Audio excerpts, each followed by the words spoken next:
El Señor esté con ustedes. Del Santo Evangelio según San Mateo.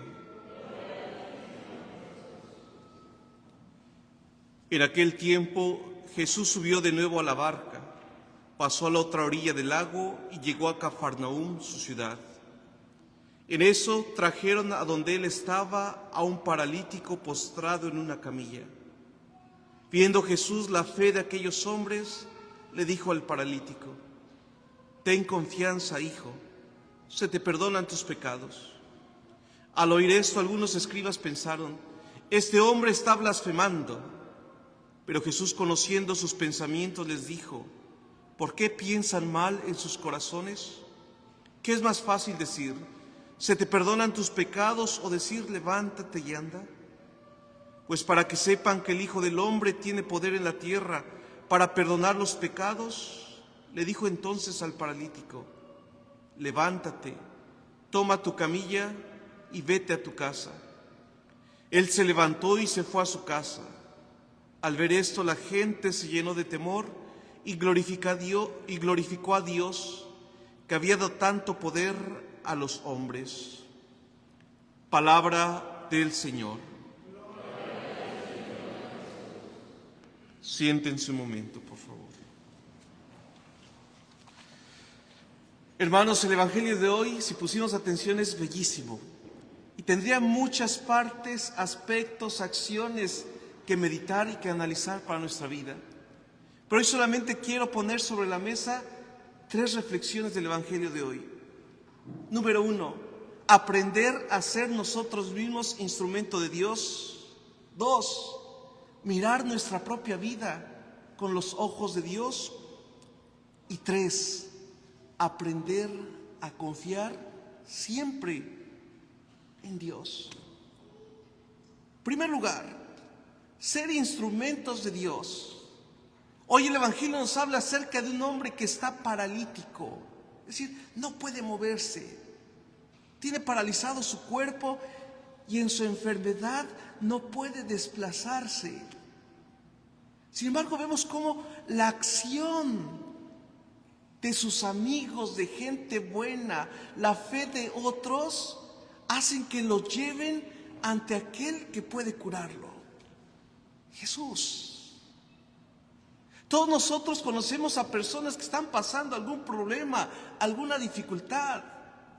Y hoy Jesús nos dice en el Evangelio: tú puedes ser esa persona, ese instrumento de Dios, que puedas acercar a esa persona que sufre, que necesita a Dios. Y lo podemos hacer de 2 maneras: acercando físicamente a la gente a Dios, trayéndolos a misa, acompañándolos en su dolor, orando por ellos, o por medio de nuestra oración, traerlos aquí al altar. Fíjense, este hombre que no puede moverse, su vida es cambiada por la acción de las personas que creen. Y esto es bien importante, porque la fe, hermanos, nos tiene que llevar a actuar. La fe que no se convierte en obras, la fe que no se transforma en vida, es estéril. La fe debe de motivarnos a la acción. Una obra de misericordia más grande, incluso más que dar de comer a los demás, es enseñarles. Y enseñarles el camino de Dios. Y cuando estos amigos, estas personas traen al paralítico, fíjense cómo su vida cambia, porque se encuentra con Jesús.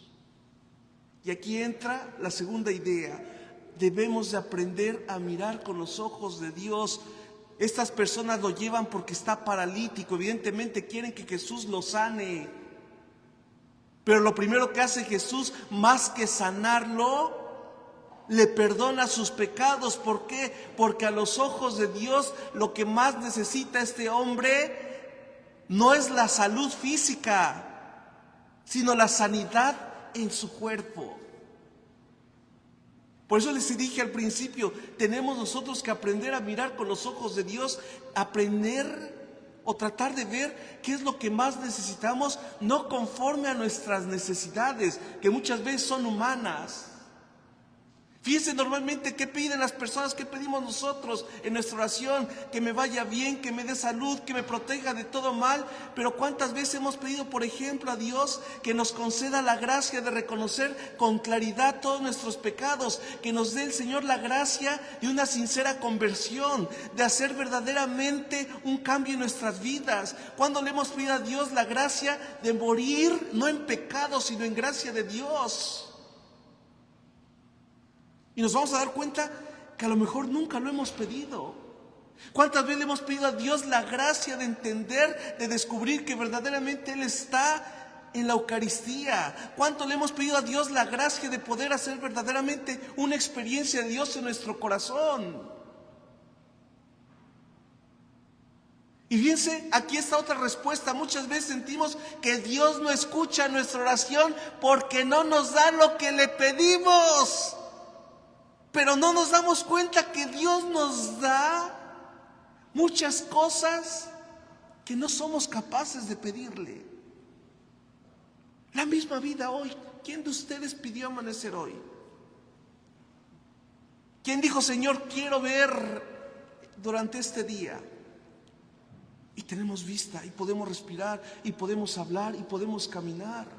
Y eso ya es un milagro. Y estamos aquí en la casa de Dios, y eso ya es un milagro, hermanos. ¿Cuántos esta tarde han sido llamados? ¿A qué me refiero? Dios esta tarde en muchos puso el deseo de venir a misa, y muchos no vinieron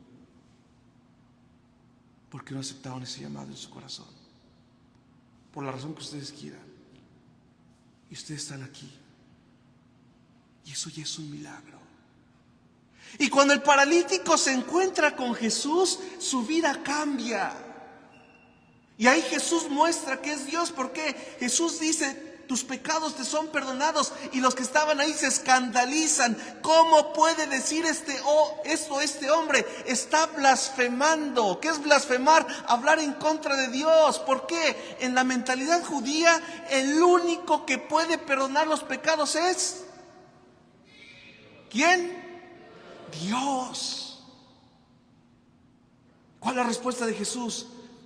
Para que vean que tengo autoridad, no solo le perdono los pecados, sino levántate, toma tu camilla y anda.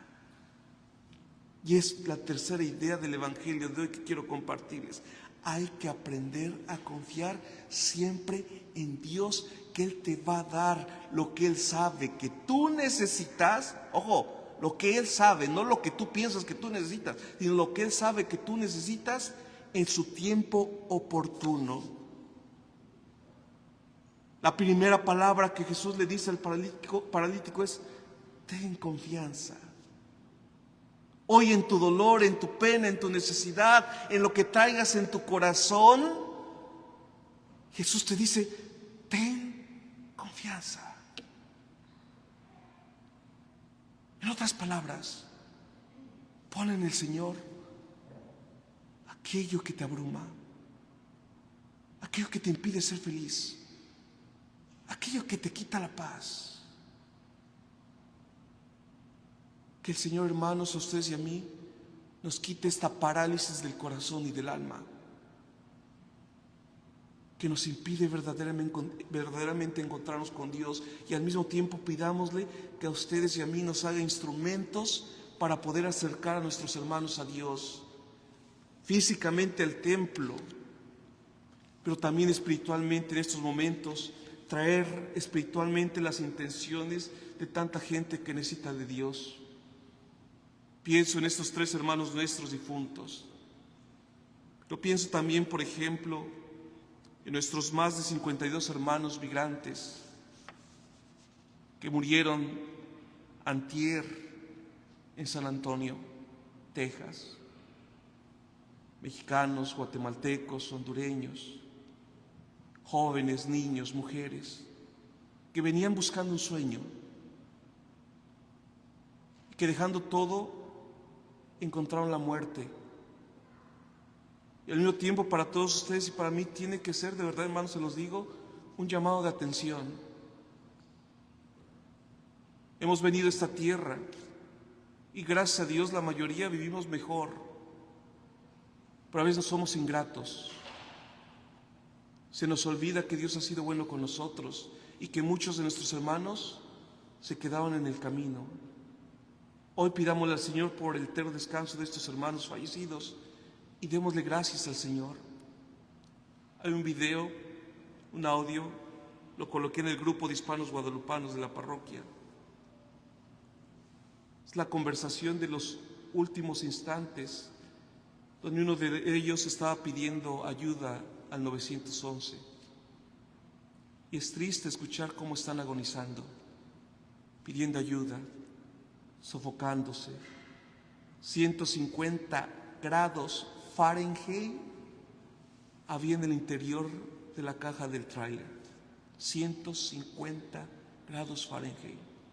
Y a veces aquí nosotros con aire acondicionado estamos ya que nos ahogamos, sin agua, hambrientos, encimados unos con otros.